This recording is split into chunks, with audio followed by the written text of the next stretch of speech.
Depuis que le casting complet de Danse avec les stars 2024 a été révélé, certains candidats sont victimes d'attaques. Sur leur physique, sur leur métier mais aussi sur leur légitimité à participer au concours de danse. Des messages devenus haineux et insultants, poussant TF1 à agir. La suite après la publicité des vendredis 16 février 2024, TF1 diffusera chaque semaine un nouveau numéro de Danse avec les stars. Cette édition tant attendue promet d'être suivie. Avant même son lancement, les internautes sont nombreux à commenter le casting sur les réseaux sociaux. Et certains en profitent pour tenir des propos injurieux et insultants. Face à cela, TF1 réagit et appelle à la bienveillance envers les candidats. Danse avec les stars, TF1 appelle au respect après les attaques contre Nico Capone ce jeudi 15 février 2024, à la veille du coup d'envoi de cette nouvelle saison de DALS. La première chaîne est contrainte de briser le silence via son compte Instagram officiel. Rappel important. Danse avec les stars est une émission de divertissement. Nous ne tolérons aucun message haineux ou discriminatoire à l'égard des participants. DALS est une émission que nous aimons tous commenter. Il est important de le faire dans la bienveillance et le respect. Merci. Peut-on lire noir sur blanc.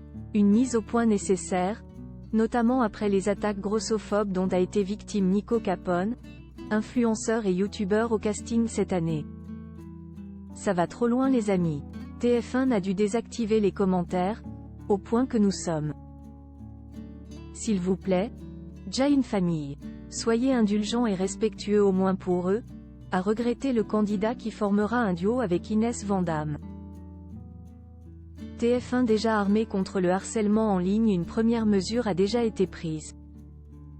En effet, la chaîne a bloqué les commentaires sur les stories et les publications de ses comptes officiels TikTok ainsi que ceux du concours de danse. Plus encore, auprès de nos confrères du Parisien, TF1 indique avoir pris les devants.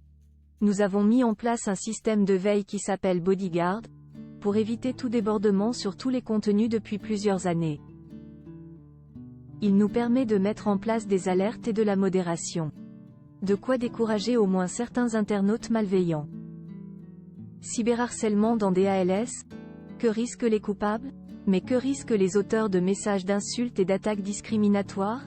D'après l'avocate Violaine de Philippi Sabaté, engagée dans le droit contre ce fléau et porte-parole d'Oser le féminisme, théoriquement, le cyberharcèlement est puni dans la loi par le code pénal comme du harcèlement tout court.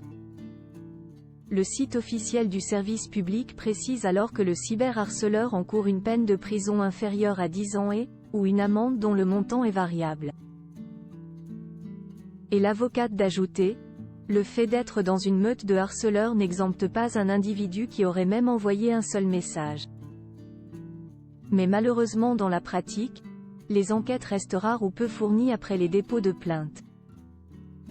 Et puis, sur les réseaux sociaux, les gens se lâchent, remarque-t-elle. Et malheureusement la grossophobie est massivement présente. Ils catalysent la haine des individus les uns sur les autres, conclut-elle. La suite après la publicité.